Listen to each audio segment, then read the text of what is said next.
España se va de vacaciones en medio de una tormenta financiera que nos tiene patidifusos. Mariano Rajoy toca y toca teclas, pero no consigue dar con la partitura, que cada vez, por cierto, le sale más desafinada. Y es que hemos pasado del más empleo y menos impuestos al más impuestos y más recortes. ¿Ha mentido el presidente a los españoles? ¿O estas medidas que ha adoptado están obligadas por las circunstancias? ¿Resistirá Rajoy el embate de la calle y de los mercados? Pues para analizar estas cuestiones, hoy estarán aquí en nuestros estudios Ramón Pi y Alberto Pertejo. Yo creo que no sería justo valorar a Rajoy sin la herencia, ¿no?, que se ha encontrado. Es cierto que no está haciendo lo que prometió, es meridiano que ha subido impuestos, es plausible que el empleo baja, que la ciudadanía está descontenta, que obviamente ha habido ciertos recortes en cuestiones donde la gente pinta la raya roja, ¿no?, como es sanidad, educación y demás. Pero también es cierto que se ha encontrado con una cuestión que es tremendamente complicada de digerir, que es los últimos 7 años del Partido Socialista. Yo lo hubiera hecho diferente, sinceramente. Yo creo que los recortes están mal enfocados. Yo creo que habría que meterse más en la grasa que tiene el Estado como tal, sobre todo a nivel autonómico, en muchísimas empresas públicas que son prácticamente inservibles, en servicios duplicados, triplicados, diputaciones, ayuntamientos que son demasiado pequeños para ejercer sus funciones y que deberían tener ayuda de las mancomunidades o como se quiera llamar. Yo creo que hay cuestiones que hacen las comunidades autónomas que deberían ser rescatadas por el Estado para evitar despilfarros absurdos, ¿no?, como creo que todos somos conocedores.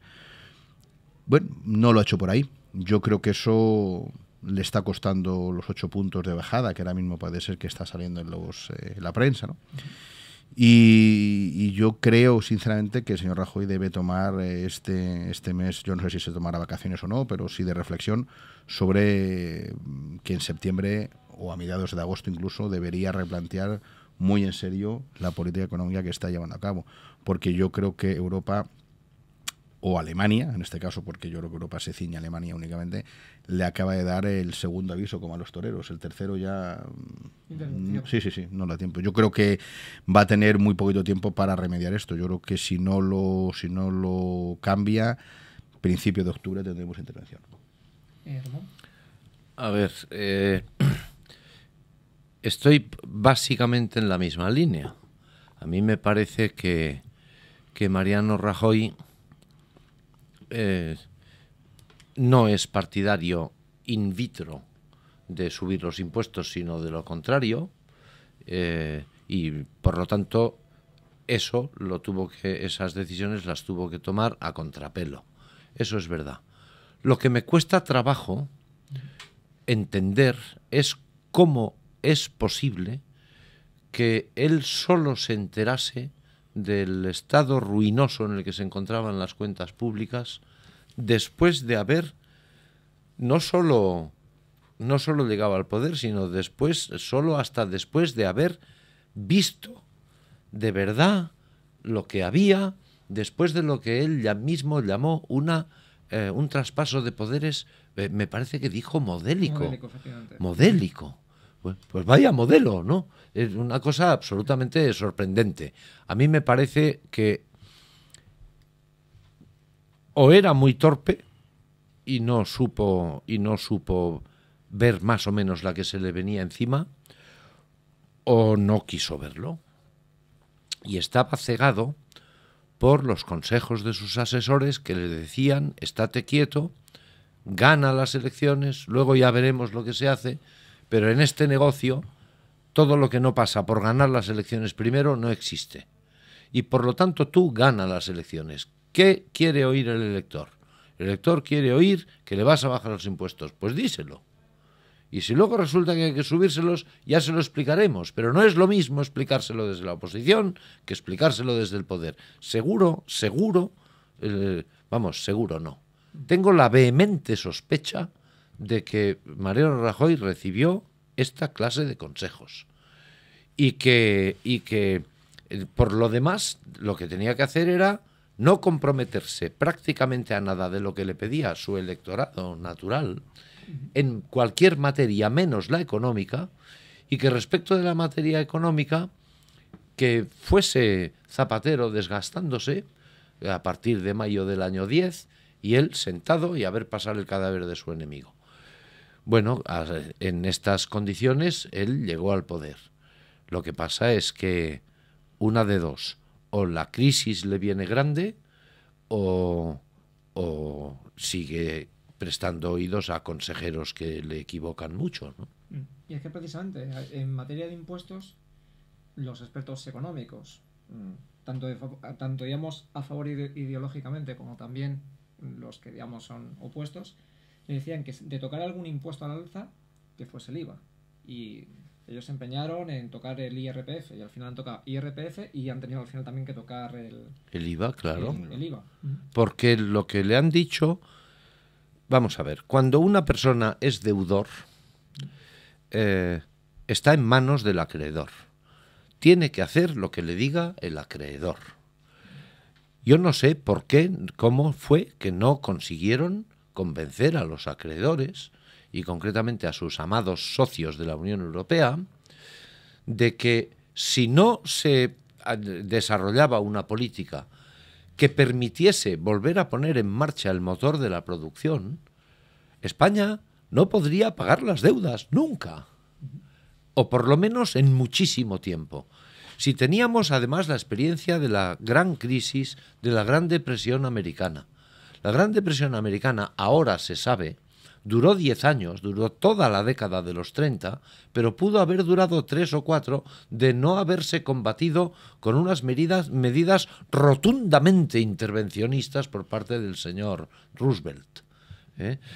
De modo que teníamos el precedente. Todos los economistas que podríamos decir que estaban en la parte de acá del Partido Popular y no en la parte de allá del Partido Popular, sostenían que, y además Rajoy lo explicó de una manera muy elocuente, pero muy elocuente, tanto que podía haber convencido hasta a los que le llevaban la contraria. Decía, subir los impuestos significa más paro, significa menos actividad económica y significa empobrecimiento. Caramba, con lo bien que lo explicó usted, alguien le tuvo que obligar. La pregunta es, ¿por qué los alemanes, con el concurso del resto de los países que abogaban por la Europa de 2 velocidades, obligan a España en estas dificultades económicas a cerrarse todas las puertas de una recuperación temprana de la actividad económica? No se sabe. Ni sé que se lo hayan preguntado en el gobierno. De momento se han limitado a obedecer. Bueno, vamos a ver. Es cierto que yo también coincido que alguien, más allá del señor Rajoy, es el que le ha ido soplando todas estas cuestiones, ¿no? Porque él abiertamente, si no, sería un mentiroso compulsivo. Y yo, pues todavía quiero creer que no es así. Pero también es cierto que en la política hace falta gestos. Entonces, yo creo que si él se ha visto obligado o alguien le ha empujado a cometer pues estas subidas y estos recortes, pues debería haberlo acompañado con ciertos gestos que yo creo que además son muy fácilmente creíbles por parte de la ciudadanía. Los mismos coches oficiales nos estamos gastando más de 1.200 millones de euros únicamente en ellos, ¿no? Al parecer, todos los nombramientos a dedo de asesores y demás suman más de 100.000 en toda España. Entonces, yo creo que aquí se podía haber hecho algunos gestos de cara a la ciudadanía que le pudieran haber ayudado a que se entendiera de alguna forma pues estos recortes. No se ha hecho. Yo también me quedo perplejo, ¿no? Es cierto que Alemania está jugando un papel muy peligroso, porque Alemania obviamente ahora mismo se está financiando en negativo, es un valor refugio, su deuda ahora mismo está en un menos 0,2, con lo cual le pagan por poder comprar su deuda y nosotros pagamos un 7%. Si a esto sumamos que el Banco Central Europeo únicamente pone el 1% del dinero, pues para los bancos alemanes esto tiene pinta de ser un buen negocio. ¿Qué es lo que puede pasar? Pues hombre, puede pasar que países como España o Italia, que está también a la puerta, supongan cerca del 30% del PIB europeo. Eso obviamente tiene que hacer mucho daño a un país como Alemania, que es principalmente exportador. Si Alemania no juega con esto con mucho cuidado, se puede ver inmersa en un peligro. Ayer Moody's ya le ha puesto un pequeño aviso sobre su deuda negativa, ¿no? Yo creo que Alemania debería ser en este sentido un poquito más, más amarrategui, por llamarlo de una forma, ¿no? No jugar tanto a la especulación y sí más a futuro. España, sea intervenida o no sea intervenida, va a tener que hacer una renegociación de la deuda. Eso es inevitable, porque ahora mismo toda la deuda que tenemos a corto plazo tendrá que pasarse a largo. Pero cuando digo largo hablo de casi 40 años. Y obviamente habrá también que intentar renegociar una quita, como se ha hecho con Grecia, que ya ha abierto el camino a este tipo de cuestiones. Vamos a ver cómo se plantean todos estos escenarios, pero desde luego tampoco pinta oros para una economía como la alemana, donde tiene muchísimo peso todo el tema europeo, ¿no?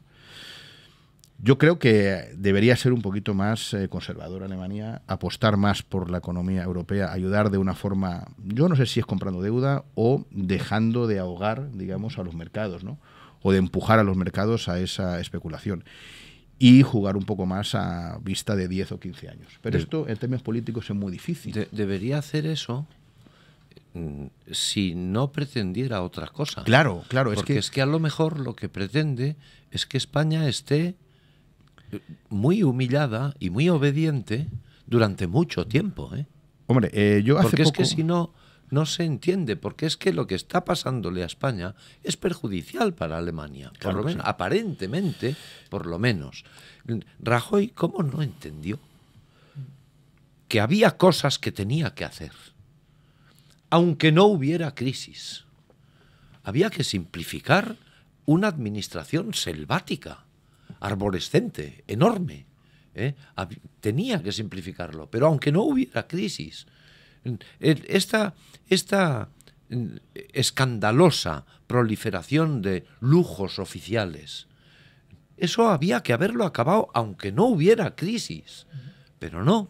El PP tiene 53 embajadas autonómicas dentro de sus comunidades, de las que gobiernan, son 53, que las podía cerrar pasado mañana y no pasaría nada, ¿no? Embajadas autonómicas, ¿qué se entiende por eso? Bien, bueno, las oficinas comerciales de ¿En el representación extranjero? en el extranjero. 53 tienen las autonomías del PP directamente, que ellos podrían dar un ejemplo. Este tipo de gestos son los que la ciudadanía entendería muy bien. Se cierran automáticamente, 53 por un coste de unos 20 millones cada una de ellas al año, pues ahí tienes 1000. Precisamente hace unos días teníamos también aquí en los estudios de periodista digital al periodista Graciano Palomo, y él daba una posible clave a futuro, a corto plazo, que sería una crisis, que Rajoy provocase una crisis en su gabinete, y ponía dos nombres sobre la mesa, el de Cristóbal Montoro y el de Luis de Guindos, como futuros pues, para estar nominados dentro, digamos, de su corte de ministros. ¿Ustedes están de acuerdo que tanto Cristóbal Montoro como Luis de Guindos son los ministros ahora mismo más quemados por esta situación? Pero vamos a ver. Hace 7 meses ha habido unas elecciones. El Partido Popular tiene 186 de los 350 diputados. ¿Cuál es la razón por la cual las cosas van a mejorar si se sustituye a Mariano Rajoy por otra persona? No sustituye a Mariano, sino que Mariano Rajoy sustituya a sus ministros tanto de Economía como de Hacienda. ¿Con objeto de qué? ¿De meter en el horno crematorio a otros dos? Es que lo que mete en el horno crematorio a Guindos y a Cristóbal Montoro es la situación. El que esté ahí sabe que entra en el horno crematorio. Pero vamos a ver. Tanto Luis de Guindos como Cristóbal Montoro, de Cristóbal Montoro me consta, porque lo conozco desde hace muchos años, para anunciar que suben los impuestos, han tenido que sobreponerse a muy serias convicciones suyas. A muy serias convicciones. ¿Qué pasa? ¿De qué se trataría? ¿De poner a un entusiasta de subir los impuestos para que fuese con aspecto deportivo encantado de hacer lo que le gusta? Me choca mucho eso. No conduce a nada. Porque si había que subir los impuestos, si no había más remedio que subir los impuestos, para eso están estos que, aunque estaban en contra, los han subido. Imagínense lo que habría pasado con un entusiasta de subir los impuestos. Habría sido mucho peor. Aunque viendo ciertos gestos, tanto en el Congreso como en actos que ha tenido el gobierno, ministros ahora mismo del gobierno de Rajoy los fines de semana, parece que era la gran panacea, porque es que se les ve satisfechos. No. Vamos a ver, yo soy un convencido que todas las crisis de gobierno no se resuelven con un relevo, ¿no? Sí, con un relevo, Una porque al final cosmética, siempre ¿no? todo ese incendio afecta al que está de jefe. Yo eso creo que es una cuestión fácilmente entendible. Es obvio que se puede distraer un poquito y se quita uno para poner a otro, pero a fin de cuentas eso lo que no va a cambiar es nada, y si somos intervenidos menos. Aquí la cuestión, y voy a poner un ejemplo dramático, es que el incendio en Cataluña, el pavoroso incendio de Cataluña, no se tienen medios para sofocarlo, pero sí se puede retransmitir por 6 cadenas diferentes autonómicas catalanas. Ese es el grave problema. Entonces, el hecho de que esté Montoro, esté Guindos, esté quien esté, al final lo que tiene que haber son unas directrices encauzadas en cierta dirección. Y para eso, o bien sea Alemania, o bien sean los gurús que están cerca del señor Rajoy, tienen que convencerse que esto es un mal sistémico, no es un mal de deuda. La deuda sí es cierto que es una cuestión que a corto plazo nos va a ahogar, pero esto tiene mucho más enjundia, esto es un tema sistémico. No se puede avanzar en un estado de las autonomías tal y como lo tenemos hoy planteado. Es inviable, pero es inviable en época de crisis y en época de no crisis. No se puede mantener a unos policías con 1.500 euros diarios y mantener a 53 embajadas de las o representaciones comerciales, como se quieran llamar, en países extranjeros de las autonomías del PP. No se puede, es que yo creo que es indigno, sinceramente. Pero sea en crisis como no sea en crisis, con lo cual a mí que esté de Guindos, esté Montoro, me es poco más o menos que igual. Al fin de cuentas lo que tiene que haber es un cambio de política, sea Guindos, sea Montoro, sea Piqué, que también se ha dicho porque sería un hombre cercano a Convergencia, que volvería a traer al redil a los catalanes y demás. Pero bueno, yo creo que tener 12 votos más o 15 votos más, pues suma poco. No poco tiene o nada. que ver. Déjenme que les haga una pregunta. Les voy a suplantar por un momento. Perfecto. Todo el mundo plantea, y me parece a mí que Alberto planteaba al principio de su intervención, como el peor de los escenarios posibles, la intervención. Tiene su parte buena. Claro, yo me pregunto, vamos a ver. Es más, yo casi solo le veo partes buenas.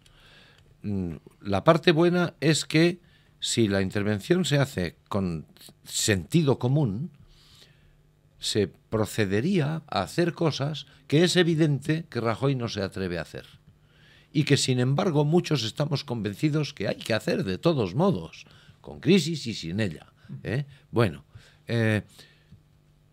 yo no veo que por ahí este sea el peor de los escenarios. Hay un aspecto que convierte este escenario en el peor de los posibles, según se dice, que es que perderíamos la soberanía, nos convertiríamos en una mera provincia de Alemania y se acabó. Y yo me pregunto, vamos a ver, supongamos que no hay crisis, que no ha habido crisis, que todo se desarrolla felizmente y que finalmente se consigue llegar a una Europa unida, que sería una única entidad política, único interlocutor de terceros y que todos formaríamos parte de esta unión. Bueno, el resultado sería el mismo, se habría terminado la historia de España, como se acabó la historia de Venecia cuando se incorporó a Austria, o como se acabó la historia de Borgoña cuando se incorporó a Francia. O como se acabó la historia de Castilla cuando se constituyó el Reino de España. La historia de Castilla se termina en el momento en el que pasa a ser una parte de una entidad superior. Bueno, si las cosas fueran bien, el destino feliz de los que nos hemos apuntado a este carro sería ser testigos del final de nuestra historia, del final de la historia de España. Pues pasaríamos a ser la historia como de la historia de Baviera se terminó. El último rey de Baviera se terminó. Y así podemos encontrar multitud de ejemplos. Porque es el peor escenario de los posibles si a lo que se parece es al mejor escenario de los posibles. Está claro que visto desde esa perspectiva. Sí, Bueno, es que, no. Y hay otra, que es el tema económico. Portugal está pagando menos por su deuda que España. Y es un país intervenido. Obviamente, el dinero sería más barato. Y además, y además, aunque fuera triste, pero además pudiera venir algún holandés, algún alemán, algún francés, algún lo que fuera, a ordenarnos un poco el patio este de vecinos, un poco de locos que tenemos. O sea, que ciertamente por ahí pudiera haber buenas cosas. El problema, volvemos otra vez, es cómo se plantea. ¿Qué tipo de planteamiento se va a hacer? Porque aquí sí que existe una negociación bilateral entre deudor y acreedor. O por lo menos la hay sobre el papel. Luego, obviamente, el acreedor es el que va a poner más condiciones. Pero si fuéramos capaces de enfocarle al acreedor sobre ciertas cuestiones que hay que hacer en este país y que posiblemente ningún gobierno se va a atrever, sea el PSOE o sea el PP, a lo mejor nos puede venir muy bien una intervención. Y que venga alguien de Baviera a decirnos que, mire usted, pues no se puede mantener este tipo de gasto superfluo autonómico o este tipo de gasto superfluo público, o, como ha salido un informe hace 2 días, que sobran 900.000 empleos públicos. Pues a lo mejor alguien tiene que venir a decírnoslo, porque aquí, al parecer, hay resistencias, hay miedo, ¿no? Hay miedos por lo que sea. Hombre, además tenemos ahora mismo, ustedes lo han sufrido, sobre todo Ramón, viniendo para acá, la redacción de Periodista Digital, los continuos cortes que tenemos ahora desde hace 2 semanas, diariamente en plena avenida de la Paseo de la Castellana, una arteria básica de Madrid. Rajoy, a la hora de, digamos, de acometer estas medidas, bien por voluntad propia, bien por lo que le diga Europa, resistirá ese embate de la calle. Pues sabemos que la calle, y especialmente cuando gobierna el Partido Popular, parece pues todavía mucho más, vamos a emplear el término, virulenta o mucho más activa que a lo mejor en los 7 años que estuvo el PSOE de Rodríguez Zapatero. Bueno, vamos a ver. Lo que está pasando con las protestas de los funcionarios, porque estos son los funcionarios, se supone, ¿no? Más los profesionales de hacer estas movidas, que son los sindicatos profesionales, ¿no? Que estos sí que son los que saben organizar este tipo de cosas. Están cometiendo una ilegalidad. Yo les comprendo muchísimo. Me pueden decir, es que estamos muy enfadados. Bueno, muy bien, estamos muy enfadados. Yo también puedo estar enfadado porque hay gente que me debe y yo a lo mejor tengo que cerrar mi comercio y a lo mejor nos juntamos 500 y cortamos la calle, porque estamos muy enfadados. Y no es necesario estar muy enfadado precisamente por eso, sino enfadado por otra razón por la que estemos muy enfadados y cortamos una calle. No. Si aquí vivimos bajo el imperio de la ley, que ya me gustaría que fuera completamente verdad, la policía hace mucho tiempo que desde el primer día tendría que haber asegurado el tránsito rodado. Porque es ilegal lo que están haciendo, por muy enfadados que estén. Es que, claro, no, esto no tiene pies ni cabeza. Aquí tenemos una policía que no se atreve a hacer de policía, un presidente del gobierno que no se atreve a hacer de presidente del gobierno, unos sindicatos que no se atreven a hacer de sindicatos, prefieren ser... mamporreros. Sí, no, prefieren ser funcionarios sindicales como los de Franco, cobrando del presupuesto. Es que es una cosa fantástica. Aquí no se atreve nadie a hacer las cosas que está haciendo. Un Consejo General del Poder Judicial que no se atreve a ser independiente. Y así, para adelante. ¿Por qué no intentamos tratar de hacer lo que parecemos ser y lo que pretendemos ser y lo que decimos ser? Hagámoslo. Yo veo, obviamente estoy de acuerdo con muchos funcionarios porque es indignante que les vayan bajado un 12% de sueldo el último año y medio, ¿no? En 2 o 3 ocasiones. Un 5 y un 7. Y yo conozco muchos militares, muchos policías que desde luego pues te cuentan cómo es su vida y sinceramente te llega un poco el alma porque lo están pasando mal. También conozco la otra parte de los funcionarios donde se tiran horas en el Corte Inglés, porque hay de todo. Yo creo que es de las pocas cosas en donde existen funcionarios buenos y funcionarios malos, o funcionarios que de verdad trabajan y funcionarios que no trabajan tanto y que deberían trabajar. En ese sentido, pues es verdad que han pagado justos por pecadores. Pero también es cierto que mientras, vuelvo otra vez a lo mismo, siento ser pesado, que mientras no haya una convicción de que hay que cambiar el tema sistemático de España, pues claro, son los paganinis junto con las clases medias, que es el IVA, los que vamos a sufragar toda esta fiesta. ¿Qué está pasando con los sindicatos? Los sindicatos de por sí, ellos les hubiera gustado llevar a cabo ellos ese protagonismo, pero no pueden, han perdido toda su legitimidad en los últimos 7 años. Entonces se están camuflando detrás de los funcionarios, detrás de los bomberos, detrás de los profesores, detrás de todo el que se quiera apuntar, detrás de los mineros, para mantenerse visibles, porque a fin de cuentas de lo que se están jugando es su sueldo. Sigue habiendo subvenciones a los sindicatos, pero por parte del Estado, por parte de los ayuntamientos y por parte de las comunidades autónomas. Sigue habiendo, siguen cobrando los ERES. Entonces, todas estas cuestiones, volvemos al mismo, mientras no se atajen de una forma seria, pues seguiremos sufriendo, porque yo soy autónomo y a mí no me representa prácticamente nadie, unos sindicatos que son mucho peores que los verticales, porque los verticales al menos defendían al trabajador ante las empresas. Estos, sinceramente, creo que no defienden al trabajador, defienden a sus afiliados y al momento en que ellos estimen oportuno que tienen que salir a la calle. Pero desde luego Bueno, nunca he visto a los parados. Eso yo tengo mis dudas de que los sindicatos de Franco defendieran al trabajador. En algunos aspectos sí, pero por lo menos se sentaban con la empresa y negociaban de tú a tú. Eso también pasa ahora también con los sindicatos. No, sí, lo que pero ocurre forma, es que cuando empezó a haber elecciones mínimamente libres, segunda mitad de los años 60 en España, en las empresas, comisiones obreras, al contrario de UGT, que se siguió prefiriendo la clandestinidad y esas cosas, entre otras cosas porque eran muchos menos y porque comisiones obreras entonces funcionaban con la precisión con la que funcionaba el trabajo clandestino de los comunistas, que eran los que tenían el protagonismo de la oposición de izquierdas al régimen de Franco.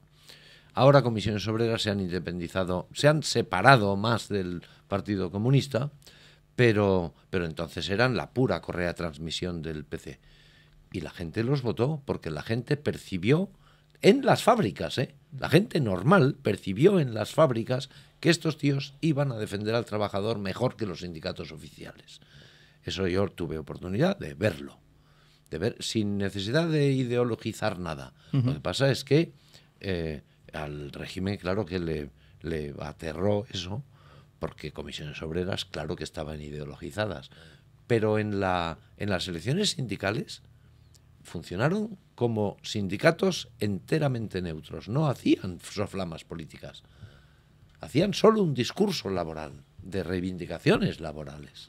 Yo creo que en el sentido, en las condiciones meras del trabajo, yo sigo pensando que los verticales serán mucho más sindicatos que los de ahora. Pero en fin, yo creo que esto es una cuestión... Sí, que es igual. Aquí lo que se están jugando es los sindicatos, y especialmente UGT, porque a fin de cuentas siguen siendo mucho más correa transmisora del PSOE que comisiones obreras del Partido PC, Comunista, están mucho más unidos. Lo que están también jugando es una baza política. A fin de cuentas, el PSOE está en la oposición y hay dos formas de hacerla. Una en el Parlamento y en las comunidades autónomas y otra en la calle. En este caso, el PSOE, que lo ha hecho muchas veces, esto no es nuevo, ha utilizado la calle y la va a seguir utilizando porque es un escenario bastante más barato que el Parlamento, donde pues también tienen sus guerras internas y donde no está nada claro que el señor Rubalcaba mande, y donde veremos a ver después de este verano cómo se van preparando todos y cada uno de los movimientos que el señor Tomás Gómez y la Sena Chacón y demás están haciendo, porque siguen en ese tema. Y entonces pues es más barato, por llamarlo de una forma, estar en la calle, mover, agitar, aprovecharse del descontexto, del momento, y meterse en ese batiburrillo. Ahora es lo único que pueden hacer. El Partido Socialista está en una situación muy mala. Muy mala. Están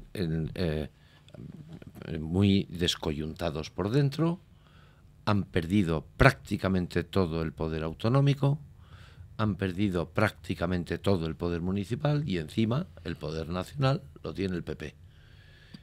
Claro, en estas condiciones trabajar in vitro, mejor dicho, en el vacuum, en el vacío, pues no es una cosa agradable.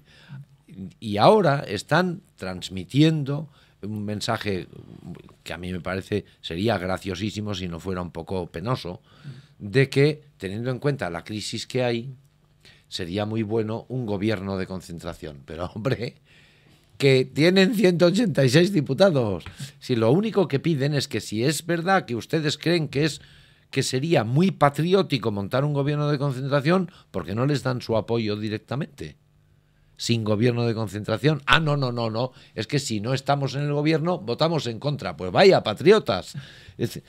No se tienen pie. Están, y su única posibilidad ahora mismo es que UGT haga este trabajo de visibilización de la izquierda, ¿no? De la izquierda, claro, aprovechando el descontento, que es un descontento muy justificado, de mucha gente que está pagando el pato, mientras el señor presidente del gobierno no está ni siquiera haciendo algún gesto para la galería que consista en hacer algo necesario. Si no, digo yo que se invente gollerías, que haga cosas que son necesarias. Que hay donde hacerlo. Claro que hay. El gobierno de concentración, ya Bono, en su momento, en los últimos meses de la legislatura socialista, ya soltó esto. O sea, esto no es nuevo. Sí, no es nuevo ni nada por el estilo. Entonces, no, para nada. O sea, Bono ya en su momento lo llamó de cohesión nacional, porque el señor Bono siempre intenta agarrarse a cosas un poquito, pues más bien de nomenclatura, pero que son novedosas para, en fin, tener todavía su hueco en la prensa y en la política. ¿Por qué? Pues porque esto se veía venir. A fin de cuentas, los mejores conocedores de cómo estaba la situación eran los que salían de ella. Yo creo que el PP también algo más sabía, porque tampoco yo me creo que llegaran allí y se montaran con todo el pastel. Algo debían saber, pero... Pues qué necesidad tenían que decir que había sido modélico el traspaso de poderes. Claro, exacto. ¿Qué necesidad? No lo entiendo en absoluto.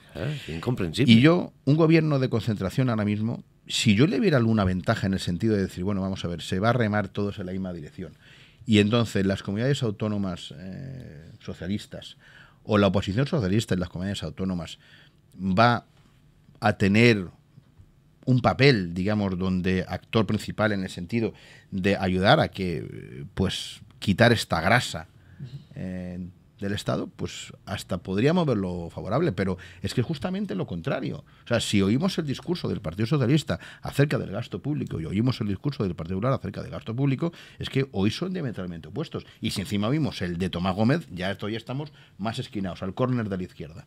Entonces, yo creo que es inviable, primero, por ideología. Segundo, porque los juegos y los intereses que cada uno va a manejar aquí son muy diferentes. El Partido Socialista se apuntaría a esto durante un año, esperando a las autonómicas y a ver si puede arañar un par de autonomías.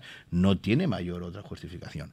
Entonces, yo no le veo la más mínima ventaja a que el Partido Socialista hoy se sume al carro, se meta en un gobierno con 2 o 3 ministerios y que eso signifique que va a haber una mejora en el Estado General de España. Creo que no, sinceramente. Al contrario, podría haber más gasto, podría haber más despilfarro y podría haber menos coyuntura interna dentro de lo que puede ser una línea de gobierno, ¿no? Entonces, yo sinceramente no lo veo por ningún lado, ni me parecería bueno ahora mismo para España. Además, hay una cuestión. El Partido Popular tiene un mandato de los españoles para resolver esta crisis. Son ellos los que tienen que hacerlo. No es una cuestión de que ahora se apunten a fórmulas novedosas. No, mire usted, le hemos votado para que sean ustedes y ustedes tienen que sacar. Pero no, la gente lleva razón cuando dice, nosotros les votamos a ustedes para que hicieran otra cosa. Claro, eso es verdad, que no esto que están haciendo. Claro, para que hicieran otra cosa. Están ustedes haciendo lo contrario de lo que dijeron que iban a hacer. Lo han intentado explicar. Miren ustedes, es que lo que nos hemos encontrado no nos permite. Y además hay recomendaciones a las que no se puede decir que no, que son las que nos han dado los alemanes. Por cierto, alemanes que tengo yo mis dudas que estuvieran dispuestos a que las cosas de la Unión Europea fueran del todo bien. Porque no me imagino yo a los alemanes pensando que se acaba la historia de Alemania como consecuencia de la Unión. Ni a los franceses tampoco. Ni a muchos otros tampoco. Uno se imagina a los polacos diciendo que la historia de... Los únicos que se plantearon esto en serio fueron los británicos. Que dijeron, no, miren ustedes, nosotros no vamos a dejar de ser... La historia del Reino Unido va a seguir funcionando y por lo tanto nosotros nos apuntamos a este club en lo que a nosotros no nos desvirtúe la identidad. Desde el primer día lo dijeron y así lo han ido haciendo. Pero los motores de la Europa unida son precisamente franceses y alemanes que son los que por cuestiones de nacionalidad se han estado durante siglos cascando unos a otros para ver quién mandaba. Para ver quién mandaba, porque al final lo que me parece a mí que se está dilucidando aquí es quién manda en el producto resultante. ¿Quién va a mandar ahí? Y entonces, muy bien, está muy bien que se llame Europa, pero será una Europa germanizada o una Europa afrancesada, o ya veremos a ver qué, porque están también, en cierto modo, jugando con trampa. Cuando yo planteaba lo de que el peor escenario imaginable se parece muchísimo al mejor escenario imaginable, tenía un punto de sofisma. El punto de sofisma es, suponiendo que ese final del proceso de la Unión fuera una cosa visible en un plazo susceptible de ser previsto, pero resulta que no. Pregunte usted en Europa, ¿cómo será esto que estamos haciendo con tanto esfuerzo? Nadie lo sabe. Nadie. Pero nadie, desde el último recién nacido, que naturalmente no sabe nada de nada, hasta el tío más sabio y más poderoso de todo el continente, no saben en qué va a consistir esta cosa nueva. Bueno, pues si estamos funcionando como ciegos, andando como ciegos por un camino, guiándonos por el oído, es más o menos hacia allí. Pues venga, vámonos, la unidad, pues hacia allí. Pero estamos en un plan un poco machadiano y haríamos un poquito, sí, de que no hay camino, se hace camino al andar, ¿no? Claro, el punto de sofisma que tenía este argumento, que no es un argumento despreciable en general, es que nosotros no deberíamos hacer el canelo de ser los primeros en renunciar a nuestra propia historia. Claro. Pues hay países donde se pueden hacer bien, países donde están creciendo y donde necesitan ampliar sus mercados, sobre todo en Europa, que básicamente es un mercado consumidor. Ese papel España debería jugarlo, incluso con Estados Unidos o con Canadá. Bueno, pero estas decisiones son muy estratégicas y no son de hoy a mañana. Hay que hacerlo y hay que ser consecuente con esas decisiones. Hay que llevarlas a cabo durante tiempo. El problema aquí está que en España durante mucho tiempo hemos dado bandazos y lo que hemos hecho durante 4 años, a los 4 siguientes se ha echado para atrás. Volvemos otra vez con el mismo y a los 4 siguientes se ve un poco, se intenta borrar esa línea. Ahí sí que a lo mejor vendría bien un pacto nacional de decir, oiga, las líneas a nivel económicas, a nivel culturales y a nivel identitarias no se pueden tocar. Ni el Partido Socialista ni el que venga. Y a partir de ahí usted haga su política y yo haré la mía. Pero hay líneas rojas que se tienen que marcar en ese sentido. No están marcadas. Y no están marcadas. Tenemos lo que nos merecemos, por lo tanto. Está claro. Pues Ramón Pi, Alberto Pertejo, muchísimas gracias por venir a vosotros aquí a Periodista Digital. Y bueno, pues si se van de vacaciones, que las disfruten y sobre todo que el gobierno, aunque sea por una vez, pues el mes de agosto nos lo deje tranquilito. Nos lo dé de vacaciones. Nos lo dé de vacaciones. Nos dé vacaciones a todos los españoles que faltan. Muchísimas gracias.